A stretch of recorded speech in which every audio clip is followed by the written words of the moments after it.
এই ধরনের Samsung mobile ফোনগুলোতে digital microphone ব্যবহার করছে 6 পিনের। তো এই ধরনের 6 পিনের ডিজিটাল মাইক্রোফোনগুলো আমরা 2 পিনে কিভাবে কনভার্ট করব সেটা আমি দেখাবো আজকে।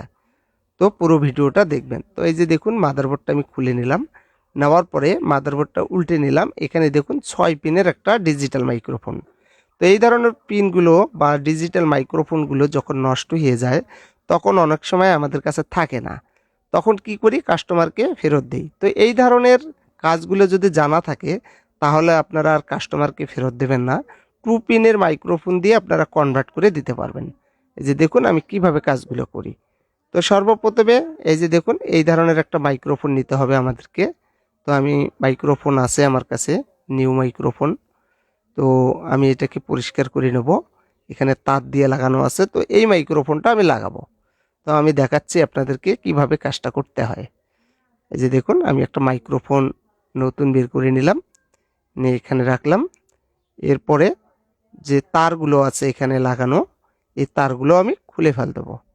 তো মনে রাখতে হবে এই কাজটা করতে গেলে যে কম্পোনেন্ট একটা এখানে লাগাবো সেই কম্পোনেন্টের ভোল্টটা ঠিকঠাক রাখতে হবে, নইলে কিন্তু সাউন্ড কম আসবে। অনেকে বলে যে এটা কাজ করলে সাউন্ড কম আসে। না, সাউন্ড কম আসবে না।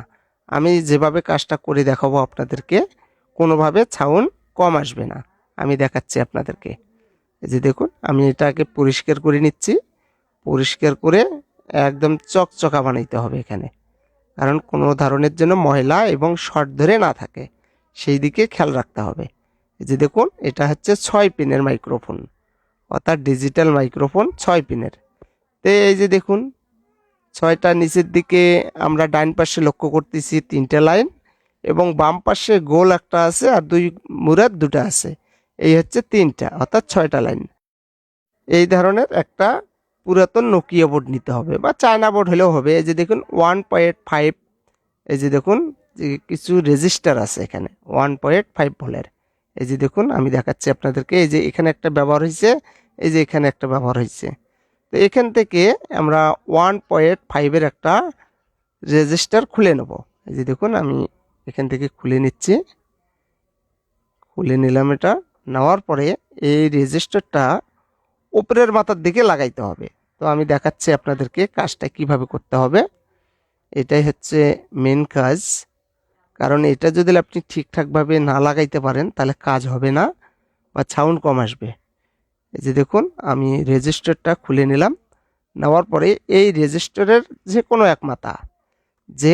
এক মাথা উপরের যে লাইনটা আছে ডান পাশে উপরের লাইনটার সাথে এই রেজিস্টারের মাথাটা লাগিয়ে নিতে হবে। যে দেখুন আমি লাগিয়ে নিচ্ছি।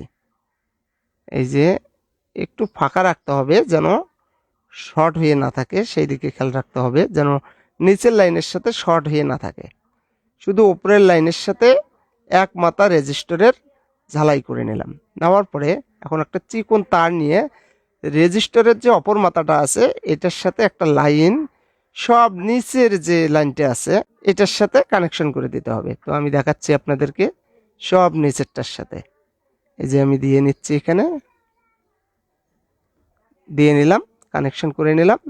এরপরে বাকি লাইনটা আমি কেটে দেবো, এই যে বাড়তি তারটা কেটে দেবো। তো হয়ে গেল। এখন বাকি থাকলো বাম পাশের যে লাইনগুলো। তো এই ধরনের একটা মাইক্রোফোন নিতে হবে, নিয়ে এই যে বাম পাশে যে 3টে লাইন আছে যে কোনো একটা দিলেই হবে। বাম পাশের লাইনগুলো যে কোনো একটা দিলেই হবে। আর রেজিস্টারের মাথাটা প্রথমে যেটা ঝালাই করলাম ওপরের মাথাটা ওই জায়গাতে লাগিয়ে দিতে হবে। এই যে পজিটিভ লাইনটা, অর্থাৎ মাইক্রোফোনের পজিটিভ লাইনটা। এই যে দেখুন আমি লাগিয়ে নিলাম। এরপরে এই মাইক্রোফোনটার ওপর দিয়ে একটা টেপ ব্যবহার করতে পারেন, তো আমি টেপ ব্যবহার করব না। এই মাইক্রোফোনটা একটু গোল করে কয়েলের মতন করে পেঁচিয়ে রাখবো, তাহলে আর শর্ট হবে না, কারণ একটু ভেসে থাকবে, শর্ট হবে না। এই যে দেখুন আমি বসিয়ে রাখলাম এখানে, কাজটা হয়ে গেছে। এই যে কাজটা হয়ে গেছে। তো এখন এটা ঠিকঠাকভাবে আমি কেচিংয়ের মধ্যে বসাবো। তো এই ধরনের কাজগুলো আপনারা যদি শিখে রাখেন তাহলে কাস্টমার আর ফেরত দেওয়া লাগবে না। এভাবে আপনারা কাজগুলো করে দেখাইতে পারবেন বা দিতে পারবেন।